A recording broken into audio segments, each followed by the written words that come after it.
Hello students, next हमारा pronoun आता है डिमॉन्स्ट्रेटिव प्रोनाउंस। डिमॉन्स्ट्रेटिव प्रोनाउंस क्या होते हैं? देखिए, हर प्रोनाउन को एक नाम दिया गया है, जैसे कि इंडेफिनिट प्रोनाउंस।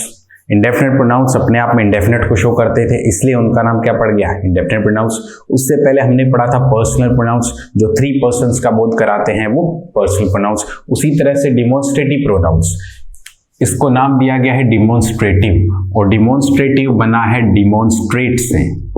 डिमॉन्स्ट्रेट एक क्रिया होती है, डिमॉन्स्ट्रेट करना, और डिमॉन्स्ट्रेट का मतलब होता है इंडिकेट करना। इंडिकेट यानी कि संकेत देना, संकेत करना यानी कि इशारा करना। जैसे कि गाड़ियों में इंडिकेटर होते हैं कि नहीं, जो आपको इंडिकेट करते हैं। आपको राइट मुड़ना है तो आप राइट इंडिकेटर देते हो, आपको लेफ्ट मुड़ना है तो आप लेफ्ट इंडिकेटर देते हो, यानी कि संकेतक आप इनको कह सकते हो। तो इंडिकेट यानी कि डिमॉन्स्ट्रेट, और डिमॉन्स्ट्रेट से बन गया डिमॉन्स्ट्रेटिव प्रोनाउन, यानी कि संकेतवाचक प्रोनाउन आप कह सकते हो। ऐसे प्रोनाउंस जो संकेत देने के लिए इस्तेमाल होते हैं, डिमॉन्स्ट्रेट करने के लिए इस्तेमाल होते हैं, इशारा करने के लिए इस्तेमाल होते हैं, उन्हें डिमॉन्स्ट्रेटिव प्रोनाउन नाम दे दिया गया है। कौन कौन से होते हैं, चलिए देखते हैं। डिमॉन्स्ट्रेटिव प्रोनाउन आपके ये होते हैं दिस, दैट, दीज, दोज। इस तरह के प्रोनाउंस को डिमॉन्स्ट्रेटिव प्रोनाउंस कहा गया है, क्योंकि ये इशारा करने के लिए इस्तेमाल होते हैं। कुछ एग्जांपल्स के थ्रू समझते हैं इनको।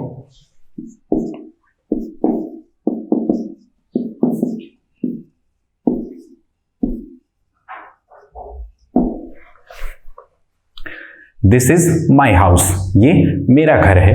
यहां कोई प्रोनाउन है क्या? नाउन के स्थान पर जो शब्द आया है वो हमारा प्रोनाउन बनेगा। ऐसा कोई शब्द है जो नाउन के स्थान पर हो? जी हां, दिस। आपने उसको दिस कहकर संबोधित किया कि दिस, ये वाला इज माई हाउस, मेरा घर है, तो उस घर को आप दिस कह रहे हो, तो ये क्या बना आपके लिए? पहली चीज तो प्रोनाउन बना।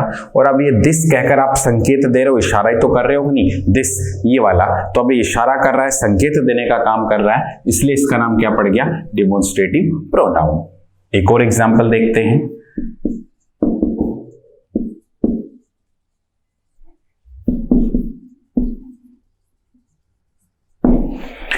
एक एग्जाम्पल है दिस हाउस इज योर्स, ये तुम्हारा घर है, ये घर तुम्हारा है। डिमॉन्स्ट्रेटिव प्रोनाउन क्या है? दिस। अब ये दिस प्रोनाउन है क्या? जी नहीं, ये डिमॉन्स्ट्रेटिव प्रोनाउन नहीं है, क्योंकि प्रोनाउन तब होता जब नाउन के स्थान पर आता। लेकिन ये दिस हाउस, इस वक्त तो दिस जो है, इस हाउस नाउन के साथ है कि नहीं, तो अब ये प्रोनाउन है क्या? ये प्रोनाउन नहीं है। अब ये हमारे लिए क्या बन गया? एडजेक्टिव का काम कर रहा है। दिस हाउस, इस तरह से नाउन के साथ जो शब्द आते हैं वो तो एडजेक्टिव कहलाते हैं। तो इस वक्त ये प्रोनाउन का काम ना करके किसका काम कर रहा है? एडजेक्टिव का काम कर रहा है। लेकिन अभी भी इशारा तो कर ही रहा है, काम तो अभी भी इशारा करने का कर रहा है, संकेत दे रहा है, इंडिकेट कर रहा है, इसलिए इसका नाम अब क्या पड़ गया? डिमॉन्स्ट्रेटिव एडजेक्टिव हो गया। ये दिस, दैट, दीज, दोज, ये प्रोनाउन भी बनते हैं और ये चारों के चारों एडजेक्टिव्स भी बन जाते हैं। काम इनका वही सेम, इशारा करने का, इसलिए इनका नाम डिमॉन्स्ट्रेटिव एडजेक्टिव भी होता है और डिमॉन्स्ट्रेटिव प्रोनाउन भी होता है। जब नाउन के स्थान पर आएंगे तो ये डिमॉन्स्ट्रेटिव प्रोनाउन कहलाएंगे, और जब नाउन के साथ आएंगे तो उस केस में इनको डिमॉन्स्ट्रेटिव एडजेक्टिव कह दिया जाएगा। जैसे ऊपर वाले के अंदर ये डिमॉन्स्ट्रेटिव प्रोनाउन बनकर इस्तेमाल हुआ था, नाउन के बिना और नाउन के स्थान पर है, लेकिन यहाँ ये नाउन के साथ इस्तेमाल हुआ है, इसलिए अब इस वक्त ये डिमॉन्स्ट्रेटिव एडजेक्टिव कहलाएगा। कुछ और एग्जाम्पल्स देखते हैं।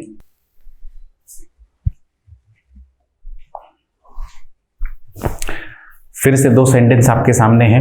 दीज बॉयज आर नॉटी, ये लड़के शरारती हैं। दूसरा है दीज आर नॉटी बॉयज, ये शरारती लड़के हैं। 2 सेंटेंस आपके सामने हैं, चेक कीजिएगा, दोनों में ही मैंने दीज का प्रयोग किया है। ऊपर वाले सेंटेंस में दीज बॉयज आर नॉटी, ये लड़के शरारती हैं, दीज प्रोनाउन है क्या? जी नहीं, ये प्रोनाउन नहीं है। क्यों? क्योंकि आगे क्या मौजूद है? बॉयज नाउन मौजूद है, तो ये नाउन के साथ यूज होने वाला शब्द है। इस वक्त ये हमारे लिए क्या बन गया? एडजेक्टिव बन गया। इशारा कर रहा है, काम तो वही डिमॉन्स्ट्रेट का ही है, इसलिए डिमॉन्स्ट्रेटिव एडजेक्टिव कहलाएगा। नेक्स्ट है दीज आर नॉटी बॉयज, ये लड़के शरारती हैं। अब दीज क्या बनकर प्रयुक्त हो रहा है? जी हाँ, अब ये यहाँ पर क्या बन रहा है आपके लिए, प्रोनाउन बन रहा है दीज आर नॉटी बॉयज, ये लड़के शरारती हैं, ये वाले शरारती लड़के हैं। तो आपने उनका नाम ना लेकर के उन सबको दीज कहकर संबोधित किया है, नाउन के स्थान पर अब यूज हुआ है, तो अब ये डिमोन्स्ट्रेटिव प्रोनाउन कहलाएगा। तो याद रखिएगा ये चारों के चारों एडजेक्टिव भी बनते हैं और ये प्रोनाउन भी बनते हैं। नाम इनका सेम रखा गया है डिमोन्स्ट्रेटिव, जब नाउन के स्थान पर होंगे तो डिमोन्स्ट्रेटिव प्रोनाउन कहलाएंगे और जब नाउन के साथ होंगे तो डिमोन्स्ट्रेटिव एडजेक्टिव्स के नाम से जाना जाएगा। ठीक, कुछ एग्जांपल्स देखते हैं इनके बारे में। और दो सेंटेंस आपके सामने और हैं, फिर से दो सेंटेंस आपके सामने हैं। Those responsible should be punished, वो जो जिम्मेदार हैं शुड बी पनिश्ड, उनको पनिश किया जाना चाहिए। Those people should be punished, उन लोगों को दंड दिया जाना चाहिए। दोनों ही सेंटेंस में मैंने दोज का प्रयोग किया है। फर्स्ट सेंटेंस में दोज जो है वो क्या बनकर यूज हो रहा है, नाउन के साथ है या नाउन के स्थान पर है? जी हाँ, नाउन के स्थान पर है। दोज रेस्पॉन्सिबल, वो लोग जो जिम्मेदार हैं। तो अब ये हमारा क्या बनकर यूज हो रहा है, प्रोनाउन। ठीक, तो इशारा करने के लिए आ गया डिमोन्स्ट्रेटिव प्रोनाउन। नीचे वाले में दोज जो है वो क्या बनकर यूज हो रहा है, जी हाँ, पीपल, नाउन के साथ है, तो ये हमारे लिए क्या हो गया, adjective. Those people should be punished. Sentence दोनों ही सही हैं, हम इनका प्रयोग एक एडजेक्टिव के तौर पर भी कर सकते हैं और इनका प्रयोग हम प्रोनाउंस के तौर पर भी कर सकते हैं। अब प्रश्न एग्जाम में इनसे संबंधित कैसे आते हैं वो देखते हैं। एक सेंटेंस आपके सामने है, the cows of Haryana are better than Gujarat, कि हरियाणा की जो गायें हैं वो गुजरात से ज्यादा अच्छी हैं। ये किसी एग्जाम में आया हुआ है। देखिए, the cows of Haryana are better than Gujarat, ये एक सेंटेंस आपके सामने है। सेंटेंस सही है क्या? The cows of Haryana are better than Gujarat, कि हरियाणा की जो गायें हैं वो गुजरात से ज्यादा अच्छी हैं। वाक्य सही है या गलत है? जी हाँ, वाक्य इस वक्त ये गलत है। और गलत क्यों है, एक बार गौर से पढ़िएगा सेंटेंस को। The cows of Haryana, Haryana की जो गायें हैं, आर बेटर, वो कहीं ज्यादा अच्छी हैं, देन गुजरात, बजाय गुजरात से। अब इस वाक्य में तुलना किसके बीच में हो रही है? वो कहना क्या चाह रहा है कि हरियाणा की जो गायें जो हैं वो गुजरात की गायों से ज्यादा अच्छी हैं। अर्थ तो इस वाक्य का ये निकलना चाहिए, यानी कि दोनों स्टेट की गायों की तुलना हो रही है। हरियाणा की गायों की तुलना गुजरात की गायों से हो रही है, लेकिन इस वाक्य के अंदर हरियाणा की गायों की तुलना किससे कर दी है? सीधे ही हमने गुजरात से कर दी, गुजरात राज्य से कर दी कि हरियाणा की गायें जो है वो गुजरात से अच्छी हैं, गुजरात की गायों से अच्छी हैं। तो यानी कि यहाँ वाक्य गलत जा रहा है। यानी कि यहाँ क्या करना चाहिए था हमें, या तो हम इसको कंप्लीट लिखते कि the cows of Haryana, Haryana की जो गायें हैं, आर बेटर, वो कहीं ज्यादा अच्छी हैं, देन, बजाय, द काउज ऑफ गुजरात। अब सेंटेंस हमारा सही हुआ है। The cows of Haryana, Haryana की जो गायें हैं, आर बेटर, कहीं ज्यादा अच्छी हैं, देन, बजाय, the cows of Gujarat, Gujarat की गायों से। अब हमारी तुलना एकदम सही हुई है।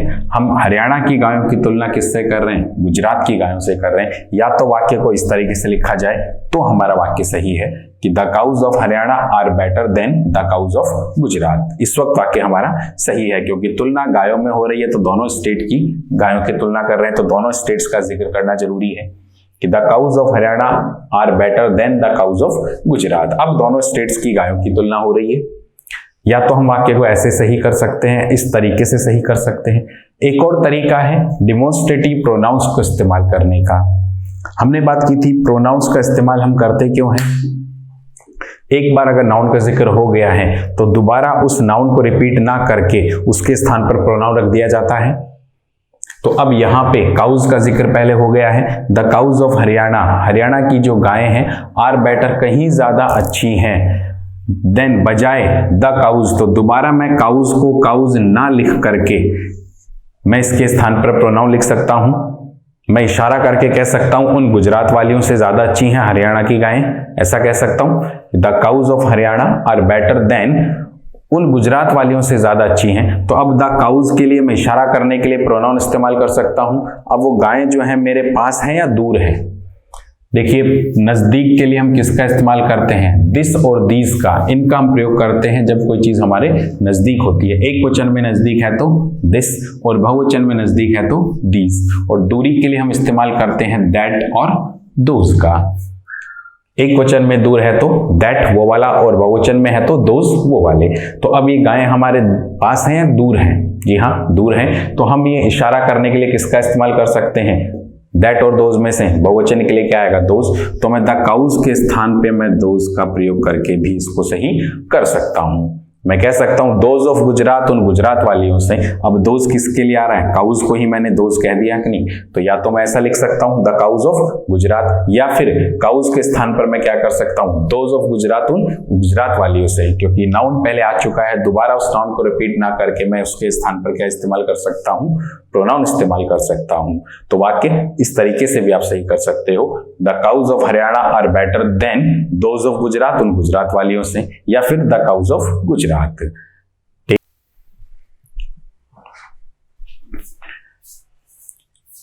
एक और सेंटेंस आपके सामने है, the climate of Udaipur is better then Alwar, कि उदयपुर का जो क्लाइमेट है वो अलवर से कहीं ज्यादा अच्छा है। यहां पर भी तुलना किसकी हो रही है? The climate of Udaipur. Climate यानी हम वातावरण की तुलना कर रहे हैं। उदयपुर के वातावरण की तुलना कहां से हो रही है? हम सीधे ही अलवर से तुलना कर रहे हैं, या अलवर के वातावरण से तुलना होनी चाहिए?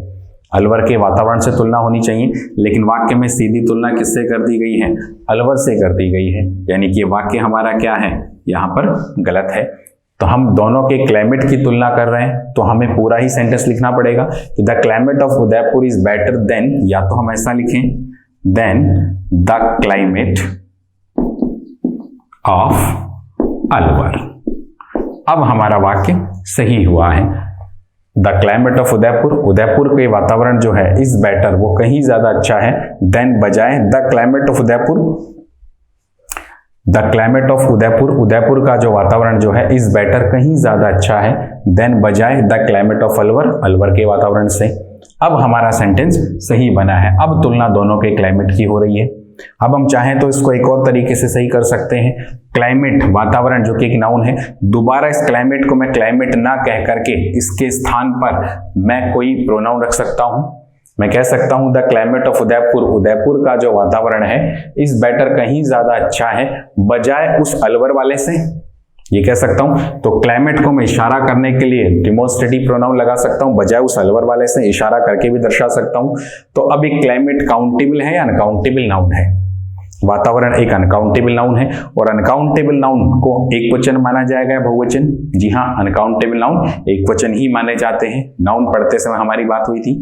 तो ये अनकाउंटेबल नाउन है, एक वचन माना जाएगा। एक वचन के लिए हमारे पास क्या है? दिस या फिर दैट। नजदीक है तो दिस और दूर है तो दैट। तो हम क्या कह सकते हैं इसको? दिस कहूं या दैट उस अलवर वाले से? जी हाँ, दैट। तो मैं इसको ये करके भी सही कर सकता हूं। देन दैट ऑफ अलवर भी कह सकता हूं, ये भी सही है, द क्लाइमेट ऑफ अलवर, लेकिन इसके स्थान पर मैं देन दैट ऑफ अलवर भी कह सकता हूं कि the climate of Udaipur, climate of Udaipur, Udaipur का वातावरण जो इज बेटर, कहीं ज्यादा अच्छा है, देन बजाय दैट ऑफ अलवर, उस अलवर वाले से। ठीक है।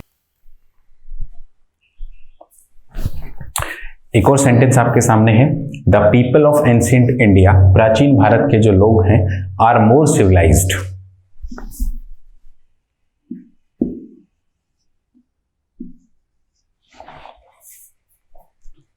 एक और सेंटेंस आपके सामने है, the people of ancient India, प्राचीन भारत के जो लोग, वर मोर सिविलाइज्ड, वो कहीं ज्यादा सिविलाइज्ड थे, यानी कहीं ज्यादा सभ्य थे, देन यूरोप, बजाय यूरोप से। यहां भी चेक कीजिएगा, सेंटेंस गलत हुआ। तुलना किसकी हो रही है? The people of ancient India, प्राचीन भारत के लोगों की तुलना हो रही है कि वो लोग कहीं ज्यादा सभ्य थे, बजाय किसके? यूरोप से या यूरोप के लोगों से? जी हाँ, यूरोप के लोगों से कहीं ज्यादा सभ्य थे इंडिया के लोग, प्राचीन भारत के लोग। तो यहां तुलना मैं सीधे यूरोप से नहीं कर सकता, मैं तुलना किससे कर रहा हूं? यूरोप के लोगों से कर रहा हूं। तो यहां सेंटेंस का लिखने का तरीका गलत हुआ। तो या तो मैं इसको कैसा लिखूं? The people of ancient India were more civilised than the people of ancient Europe. अब तुलना एकदम सही हुई है कि the people of ancient India, प्राचीन भारत के जो लोग थे, वर मोर सिविलाइज्ड, कहीं ज्यादा सभ्य थे, देन बजाय द पीपल, उन लोगों से, of ancient people, of ancient Europe. अब तुलना सही हुई है। The people of ancient India, प्राचीन भारत के जो लोग, वर मोर सिविलाइज्ड, कहीं ज्यादा सभ्य थे, देन बजाय द पीपल, उन लोगों से, ऑफ एंशिएंट यूरोप, प्राचीन यूरोप के। अब हमारा सेंटेंस सही है। अब चाहे तो पीपल का जिक्र हो चुका है, नाउन का जिक्र हो चुका है, दोबारा मैं उस नाउन को नाउन ना लिख करके क्या कह सकता हूं, मैं यहां पर इसको हटा करके दोज भी कर सकता हूं। सेंटेंस तो भी हमारा सही है कि the people of ancient India, प्राचीन भारत के लोग, वर मोर सिविलाइज्ड, कहीं ज्यादा सभ्य थे, देन बजाय दोज ऑफ एंशिएंट यूरोप, उन यूरोप वालों से। तो उन लोगों को मैंने दोज कहकर संबोधित कर दिया। ठीक, तो इस तरह से प्रश्न जो है डेमोन्स्ट्रेटिव प्रोनाउन से कई बार पूछे गए हैं, तो थोड़ा सा चीजों को आराम से ध्यान देके चलिएगा।